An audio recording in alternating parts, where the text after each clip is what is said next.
All right, sorry about that. On the Water Anarchy, and this one's sponsored by Point Loma Outfitting. PointLomaOutfitting.com. They've got slam gear, Patagonia gear, all sorts of great sailing gear, Proic, and they were gracious enough to support our On the Water Anarchy coverage. Just finishing up with Jesse, Rowse, Ryan, Finn, and Brie LaRue. So the other thing that I was drawn to, and I told you this, is you've got a bizarre little dagger board all the way up at the bow. Can you explain how that works and what it does for you?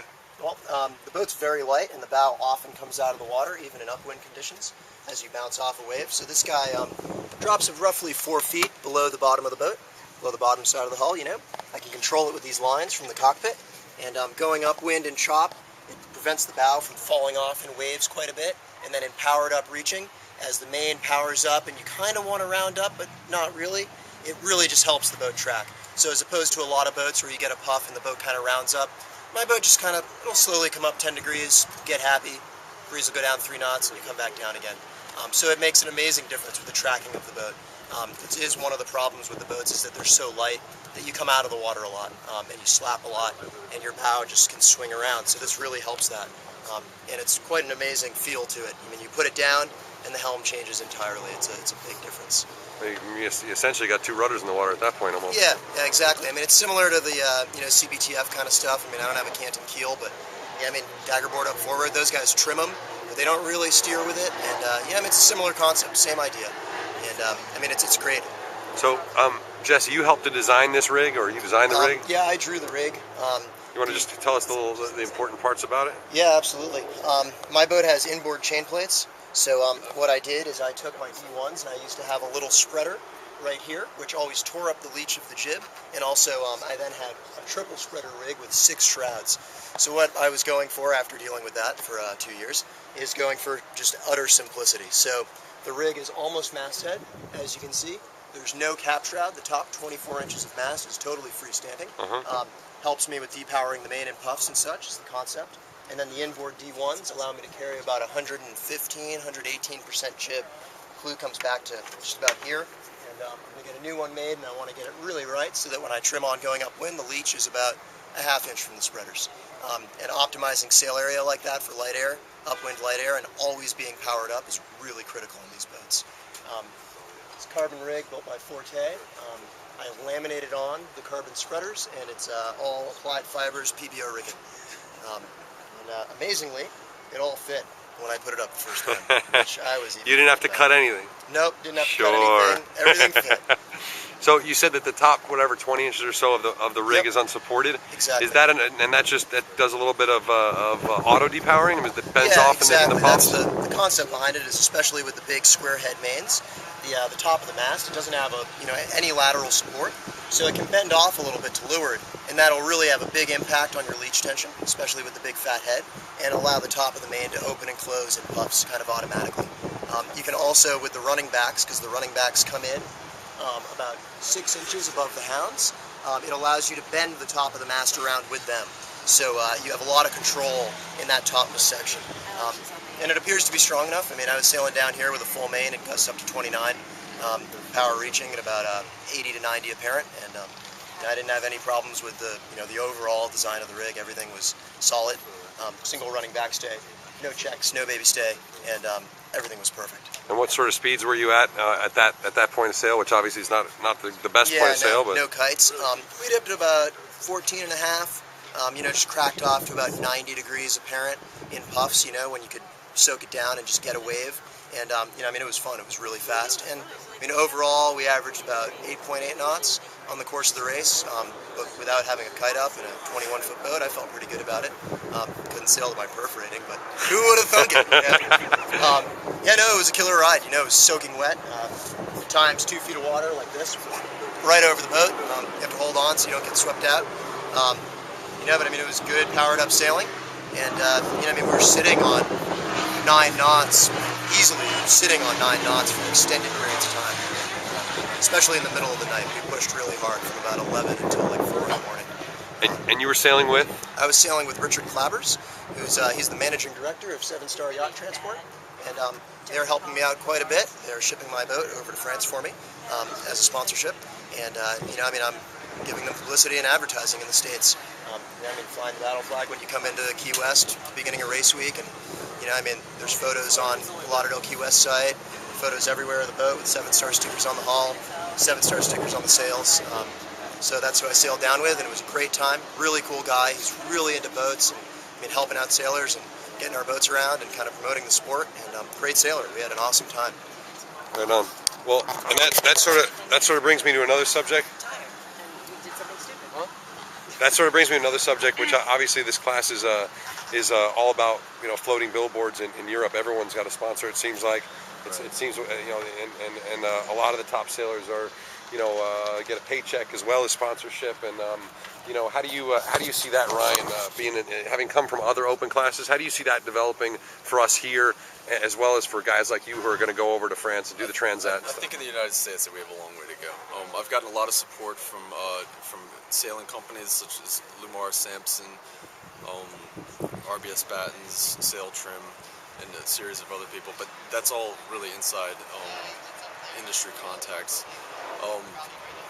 In Europe, it's a more popular sport, and it's a good place for companies to test out sponsorship for bigger boats. Typically they'll start with a mini or a Figaro, and then if they get the numbers they want from that, they'll go on from there. In the United States, I'm really approaching it from how I can do this, and I'm not putting as much energy into seeking corporate sponsorship as I am in-kind sponsorship and just general boat preparation, because that's where I feel like it's the best use of my energy. Well, let me ask you this question for the three of you. Obviously, a lot of industry people will be reading this report. If you're sitting in your office and you're going to be watching what's going on in Key West, thanks to our sponsors, we're able to do it. But what message can you send? What are the advantages to being part of a mini campaign over the next, say, 3 years? While to me, it's still going to be a really cheap buy for companies, but what are the advantages? For those companies that want to be involved? I think any company that's based out of the United States that is trying to open up more in the French, mostly French market, then this is a good, cheap way to start a sort of sponsorship coverage over there. The problem is typically they'll use contacts within the country themselves, and they'll sort of find sailors that are French. I really hate to say it. Anything else. It's hard to justify it out of the United States unless they want to make something of it themselves, and put their own spin on it. I think it's a hard sell. It's a hard sell. It is totally a hard sell, and it's a marketing issue. Like sailing in America is just not marketed properly. People don't. It's considered so elitist and just so snotty that they most don't even people know just this aren't exists. interested. Well, that's exactly. You go. This ain't elitist, guys. This is not elitist. No, that's the point. This That's the is whole bare point of the bones mini sailing, class. and it's hard. It's really challenging, and you have to give up everything to be able to do it. I think it's hard to argue that this is not an extreme sport, and certainly corporations, sportswear companies and Red Bull kind of companies, and like these guys are spending a lot of money sponsoring extreme sports that are Snowboarders that go home at night. Yeah, well, exactly. That go home at night, and that there's a hospital not too far away when they decide to break arms and limbs. I think that the direction to go with minis in the States is to not just market it to the sailing community, but to market to like Outdoor Magazine. These guys who go and walk across Alaska. Fuck, man, we're right there. This is serious, hardcore stuff, and I think that's where you're really going to get enough readership and enough publicity that the returns on the advertising are huge. And it's absolutely worth sponsoring. The other thing that's happening is I think that me and Ryan and Clay and Andy, we're the first generation of Americans who are like doing it from here. We're from the States and we're doing it, and we're going to go over there and really be competitive. We're not just going over there to finish. I want to be the top American finisher, do better than Clay Burkhalter did. That's my goal. He finished 12th in the last Transat. Is Clay going back? I don't think he is, no. His boat's arriving in Lauderdale this week, and I'm not sure exactly what his plans are. Clay ran a very good campaign. Yeah, he ran a very good campaign, and it was done with his resources. He was able to do a pretty high level mini Transat campaign. This last Transat was the most boats they've ever had. I think almost 90 boats. Yeah, it's an 89 boat fleet. 89 boats, yeah. So, and he was able to finish 12th place, which is very, very good for a first timer. So Ryan, if there are people that want to help you in your campaign out, how can they get in touch with you? Well, I can be reached at Ryan at RyanFinoceanRacing.com. Is is my email address. And where do you want to see yourself finishing in the next Transat? Anywhere in the top 10, I would be ecstatic. I'd be through the roof. If I could do what Clay did, I would be very happy, very happy. And then I'd like to come back in 2011 with a new boat and win it, straight up. So. And Jesse, how can people reach you to help support your campaign? My email address is jesse@realitysailing.com, and go to realitysailing.com. That's my website, and the more hits the better. Read through it. There's a lot of cool stuff on there. I don't update it quite as much as I'd like because I have to do it all myself, and I'm out sailing. Oh, that's how you get help. Yeah, Webmaster. I need a webmaster. I need a press guy. Yeah, I mean, go check out the website. Check back often. I'm gonna try and get as many updates on there as possible. I have videos on YouTube that if you just search like USA 176 or Reality, that'll all pop up.